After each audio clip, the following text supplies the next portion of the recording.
So after getting the Assassin's Creed Valhalla trailer yesterday, we've got a ton of information about the game that's spread all over the internet, so I decided to just make a quick video condensing it all into one place. So without further ado, let's get right into this.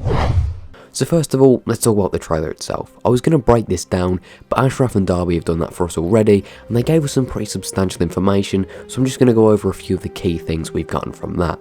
Ash lets us know right off the bat that settlements are going to be a big part of the game.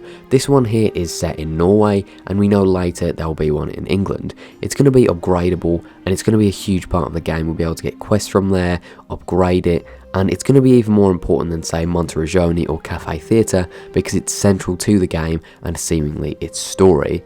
Darby also lets us know the story begins in 873 AD, almost a century into the Viking era, which takes Lindisfarne off the table as a lot of people thought we'd see that, but there's still a lot they can do with this time. Darby then talks a little bit about Alfred the Great here, who has a Templar cross in his crown, talking about how much of an antagonist he is, and surely he's going to be a driving force in the game's plot. However, as Darby said in a GameSpot interview, he's not the central antagonist of the game, and that's an identity he wants to leave for later.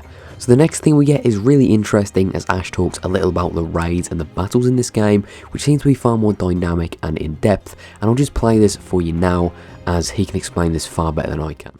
Well, there's really two parts. There's raiding, which is much more about kind of hit and run, get into a specific place, steal the riches, create a bit of chaos to make people flee, run away, to give them time to steal. That's a raid.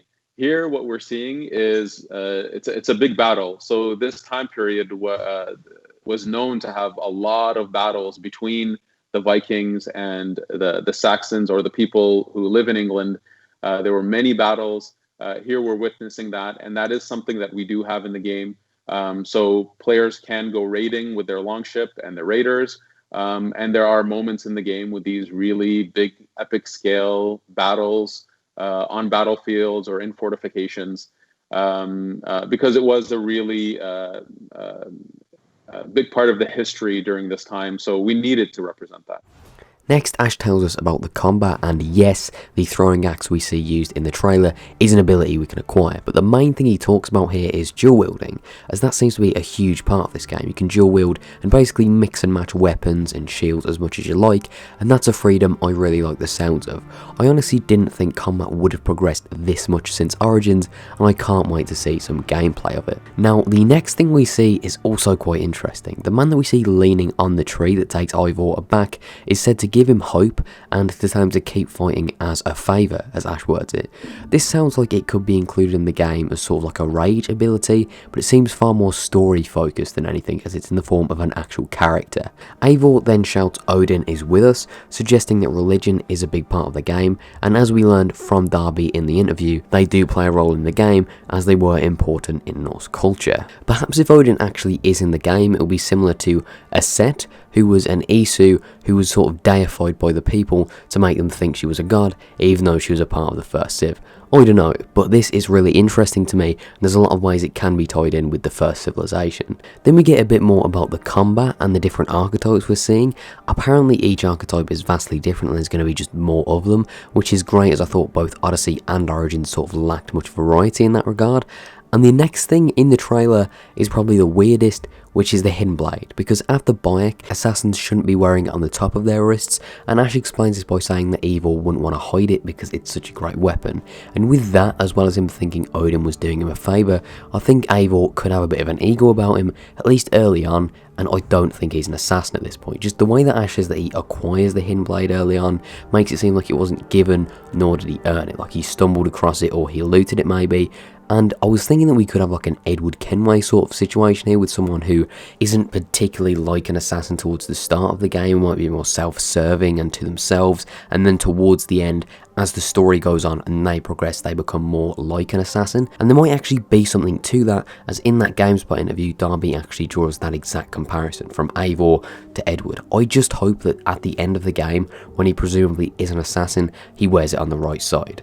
And then at the very end of the trailer, we can see that the game is coming for Xbox One, PS4, Xbox Series X and PS5, as I think most of us were expecting.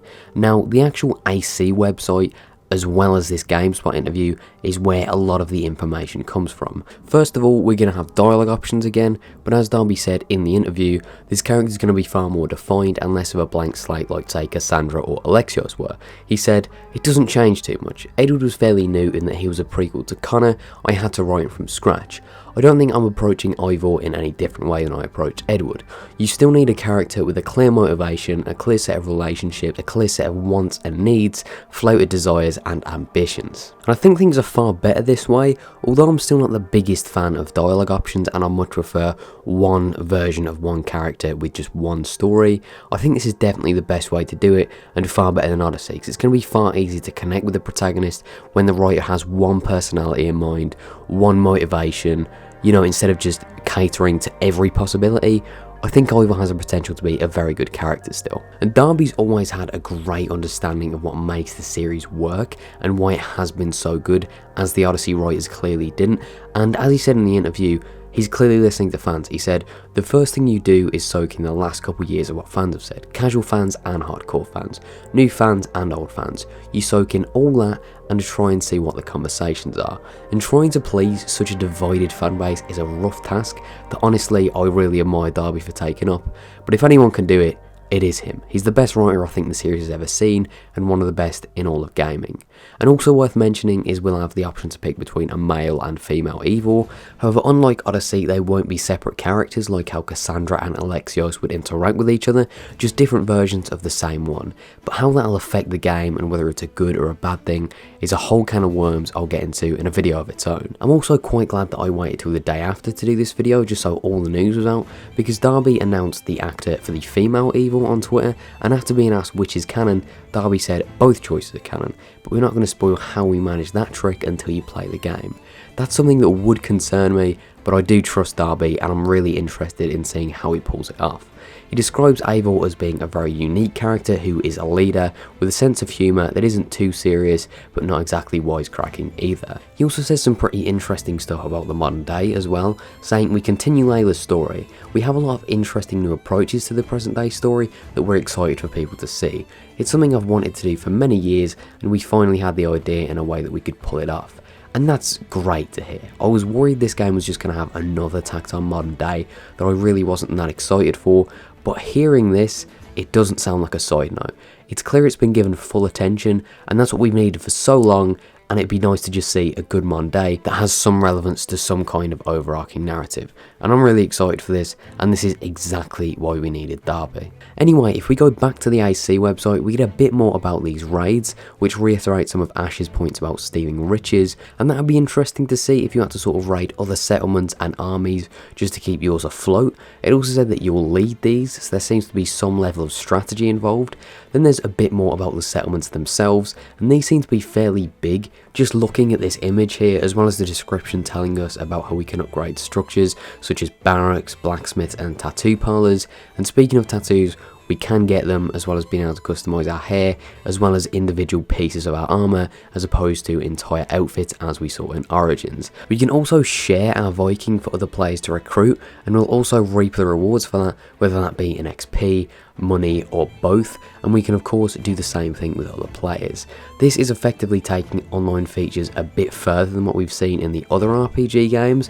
In Origins you had those fallen assassins around the map, and in Odyssey there was creator quests, but it seems to have a genuine impact here, and I'm also interested in how much further they'll take the online features into the next gen if this is successful. Also, we get a description on the website of some things we get to do in the game, reading sail across the icy North Sea to discover and conquer the broken kingdoms of England, or immerse yourselves in activities like hunting and drinking games, or engage in traditional Norse competitions like flighting, or as it's better known, verbally devastating rivals through the art of the Viking rap battle. Honestly, I'd love to see what absolute bars Darby and the writing team come up with, and it feels like it's at a point now where the AC community are more hyped for this than the actual game. Like at the Xbox presentation next week, that is all I need to show. And yeah, that's a thing that's happening next week.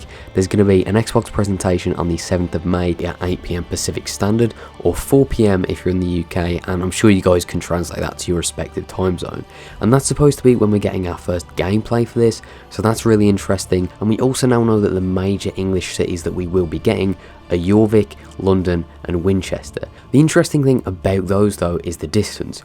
Jorvik is quite a bit up north, and then Winchester and London are down south, and to connect the two in one map they'd have to make pretty much the entirety of the Midlands, and as much as I know that's what we've all been dying for the last 12 years, I don't think we'll get it, and I think it's going to be similar to Assassin's Creed 2, how when you leave a city you'll get a little loading screen and that'll do the distance for you. And just some other things, it's releasing in holiday 2020, and also 12 other Ubisoft studios have helped Montreal 3 make this, with Spirasoft as an outside contributor. 12 studios is insane. I think that might be the most studios we've had on one game, even more than Revelations, which just makes me so hyped for the actual scale of this. We can also be sure we're getting DLC, as there's been a lot of mention of season passes, as well as the usual special editions, but that's fairly complicated, and I'm going to do a video about that. It'll probably come out tomorrow, about the way that you can save some money and even get some Ubisoft points on that, so stay tuned for that. It's just too complicated to add on to this without making it even more disorganised and longer than it is. But the final feature that I'm most excited for and caught me completely off guard is that we're getting social stealth back, which is incredible. It's a feature so many of us, especially older fans, have missed for the last few years. It's a core pillar of the series and a part of the Creed's tenets, so that's amazing. I'm just in shock how different this game is going to be from Origins. I knew it would be a step up in a lot of ways, but I wasn't expecting this much and for this many studios to be working on it, and it's shaping up to be an absolutely brilliant game. So I hope that's told you guys everything you need to know about this, or everything that's out already. If there's anything that I have missed, be sure to leave a comment and I'll heart it so everyone else can see that. But yeah, it's absolutely crazy we're here already. I've been covering this game for months, and to actually have a title and some genuine details is great, and I'm going to keep covering it. So if you guys want more coverage about this game, be sure to subscribe. If you enjoyed, maybe leave a like. If you didn't, maybe let me know why. Thank you guys for watching, and I will see you all next time.